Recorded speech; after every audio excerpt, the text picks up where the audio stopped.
எல்லாருக்கும் வணக்கங்க. ரொம்ப நாள் கழிச்சு நம்மளோட வீட்டுக்கு வந்து 3 குட்டி ஆடு வந்திருக்கு.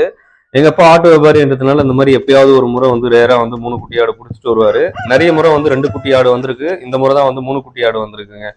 நெறைய பேருக்கு வந்து 3 குட்டிக்கு பால் கிடைக்குமா அப்படின்னு யோசிப்பீங்க. கண்டிப்பா கிடைக்குது. ஆடு வந்து பாத்தீங்கன்னா, நல்லா பெருத்த ஆடுன்றதுனால, பெரிய ஆடுன்றதுனால பால் வந்து ரொம்ப ஈஸியாவே கிடைக்குது. அதனால தான் இந்த குட்டிகள் பார்க்கறதுக்கு ரொம்ப ஆரோக்கியமா, ஹெல்த்தியா, ஜாலியா விளையாடிட்டு இருக்குங்க. பால் கிடைக்கல அப்படின்னா வந்து இந்த குட்டிகள் இவ்வளோ ஆரோக்கியமா இருக்காது. இதோட விலை வந்து பார்த்தீங்கன்னா, அப்பா வாங்கிட்டு வந்தது 19,000க்கு வாங்கிட்டு வந்தாரு. இதோட விலை எப்படி இருக்கு அப்படின்னு சொல்லிட்டு கமெண்ட் செக்ஷன்ல சொல்லுங்க. இந்த 3 குட்டி ஆட பார்த்ததுமே நான் வளர்க்கலாம் அப்படின்னு ஆசைப்பட்டேன். ஆனா எங்க அப்பாட்ட போய் கேட்டதுக்கு அப்புறம் தான் சொன்னாரு, இந்த மாதிரி கேட்டிருக்காங்க வளர்ப்புக்கு. அதுக்காக தான் நான் வாங்கிட்டு வந்திருக்கேன். அடுத்த முறை பார்க்கலாம் அப்படின்னு சொல்லிட்டாருங்க. இது இப்போ யாருக்கு போகுது அப்படின்னா, எங்களுக்கு பக்கத்து ஊர்க்காரங்களுக்கு போகுதுங்க. அவங்க வளர்ப்புக்கு வாங்கிட்டு வர சொல்லியிருந்தாங்க. அதனால அப்பா வாங்கிட்டு வந்திருக்காரு. இந்த மாதிரி 3 குட்டி ஆடு இருந்தா வாங்கிட்டு வாங்க அப்படின்னு சொல்லி கேட்டதுனால அப்பா வந்து வாங்கிட்டு வந்திருக்காருங்க. அடுத்த முறை இதே மாதிரி 3 குட்டி ஆடு வந்தா அது நமக்கு தாங்க. மீண்டும் சந்திப்போம். நன்றி.